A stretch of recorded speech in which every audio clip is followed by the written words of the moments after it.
Assalamualaikum warahmatullahi wabarakatuh. Oke teman-teman, di sini kami dari kelompok 2 akan menjelaskan tentang doping dalam olahraga. Tujuan dari presentasi pada kali ini adalah untuk memberikan pengetahuan dan wawasan kepada pembaca tentang apa pengertian doping, jenis-jenis doping, larangan penggunaan doping, resiko penggunaan doping, hukum dalam doping, perjuangan dalam menyelamatkan sportivitas olahraga dalam usaha mengurangi penggunaan doping. Pengertian doping.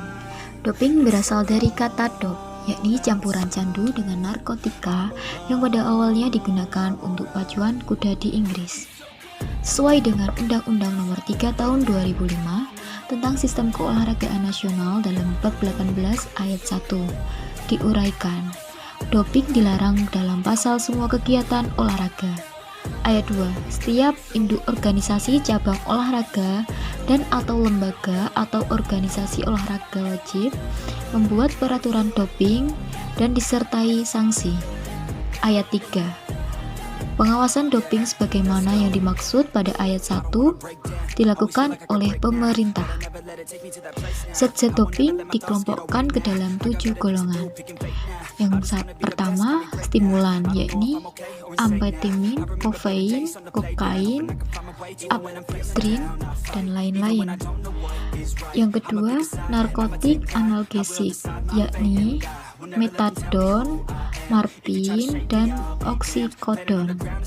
Yang ketiga, anabolik androgenik, yakni testosteron, balesteron, dan lain-lain. Yang keempat, anabolik non-steroid, yakni kelenbuterol, zeranol, dan lain-lain. Yang kelima, penghalang beta, yakni akebutolol, anetolol, salatolol, dan lain-lain. Yang keenam, diuretika, yakni acetazolamid, amiloid, kolmerodrin, dan lain-lain. Yang ketujuh, peptida hormon, yakni growth hormone, adrenokortikohormon, dan lain-lain.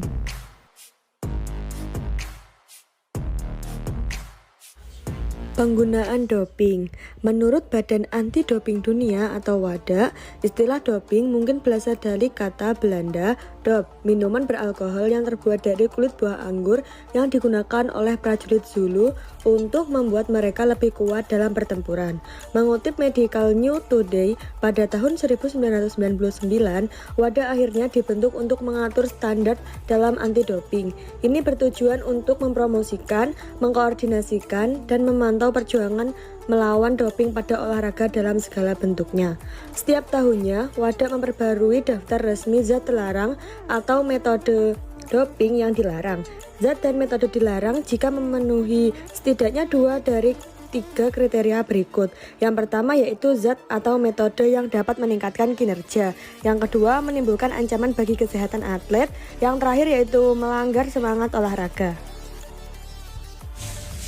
Berikut adalah jenis-jenis doping. Yang pertama, steroid anabolik, yang merupakan suatu obat yang bisa meniru efek dari testosteron. Yang kedua, hormon peptida dan growth factor.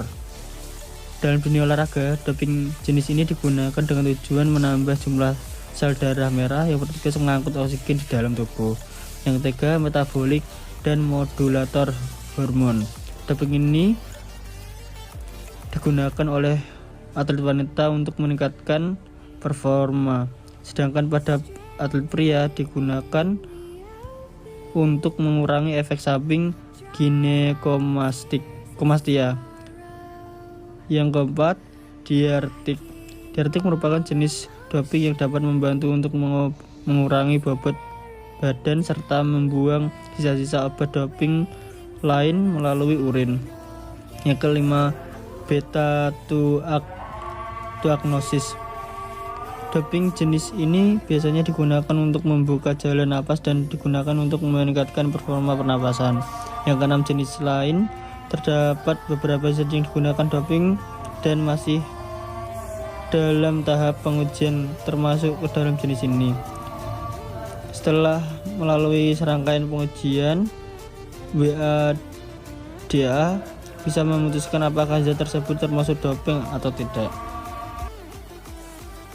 Alasan larangan penggunaan doping. IOC International Olympic Committee memberikan batasan tentang dasar konsep doping meliputi dua pengertian, yakni satu, penggunaan bahan yang dilarang, yang kedua, penggunaan metode yang dilarang. Adapun alasan pelanggaran doping meliputi satu, alasan etis, penggunaan doping melanggar norma fair play dan sportivitas dalam olahraga. Yang kedua adalah alasan medis, membahayakan keselamatan dan pemakainya. Atlet akan mengalami habituation atau kebiasaan dan addiction atau ketagihan serta drugs abuse atau ketergantungan obat yang dapat membahayakan jiwa menurut Irianto 2006. Resiko pengguna doping. A. Bagi kesehatan, pengguna doping yang semena-mena dapat berdampak negatif bagi kesehatan, yaitu penampilan fisik yang tidak menarik seperti penuh jerawat, buah dada menjadi besar pada laki-laki. Selain itu dapat menyebabkan serangan jantung, penyakit kanker, penyakit liver, hipotensi pada laki-laki, maskulinisasi pada wanita, rambut rontok, dan masalah serius lainnya. Sedangkan dampak secara psikologis dapat menimbulkan perilaku agresif, tindak kekerasan. Keadaan itu dapat pulih jika pemakai berhenti menggunakannya, tetapi ada pula pengaruhnya yang menetap. B. Fairness. Pengguna doping sebagai alat untuk meningkatkan kemampuan menyebabkan pertandingan menjadi tidak fair. C. Kekerasan. Hasil penelitian kepada para pemain football Amerika menunjukkan hampir 80% menggunakan steroid. Setiap kali bertanding mereka harus menggunakan steroid, sehingga mereka sering berperilaku kasar, bahkan cenderung berperilaku destruktif kepada atlet yang lain. D. Ciri-ciri olahraga sejati. Manusia berbeda dengan robot. Dengan ciri-ciri olahraga yang sejati, maka manusia akan lebih alami dan tidak memaksakan kehendak dengan menyuntikkan steroid ke dalam tubuhnya agar lebih perkasa dalam penampilannya. E. Atlet yang berperan sebagai model, contoh teladan sebagai public figure. Atlet harus mampu menampilkan dirinya sebagai model yang dapat ditiru oleh semua orang. Hukum dan doping. Ada hukum-hukum tertentu yang mengatur tentang keolahragaan. Namun karena kurangnya keseragaman hukuman di setiap negara, doping menjadi isu lokal yang hukumannya adalah sesuai dengan negara yang bersangkutan. Yang kedua, kebijakan lembaga anti doping di dalam lembaga keolahragaan telah mengatur tentang hukuman penggunaan doping pada atlet. Namun, biasanya kebijakan lembaga ini bertentangan dengan hukum dalam negara. Tidak adanya korelasi antara lembaga dan hukum dalam suatu negara menjadi penghambat penanganan doping. Yang ketiga, atlet yang tertangkap karena menggunakan doping hanya mendapat hukuman lokasi di suatu negara. Atlet masih mendapat meneruskan karirnya sebagai atlet di tempat lain. Yang terakhir, status hukum steroid analogik bervariasi dari negara satu dengan yang lain. Usaha dalam mengurangi penggunaan doping. Dalam usaha mengurangi penggunaan doping, maka akan dilakukan upaya yang dapat digambarkan dalam skema berikut ini. Yang pertama, jalur formal. Jalur formal untuk mengurangi penggunaan doping dalam olahraga dilakukan dengan cara membentuk suatu organisasi yang bernama WADA, World Anti-Doping Agency. Badan tersebut bertugas untuk melakukan perjuangan melawan doping di tingkat dunia. Sedangkan di Indonesia adalah LADI, Lembaga Anti-Doping Indonesia. Dasar kerja WADA dan LADI mengacu pada The World Anti-Doping Code yang merupakan hasil deklarasi Copenhagen 5 Maret 2003. Yang kedua yaitu jalur informal.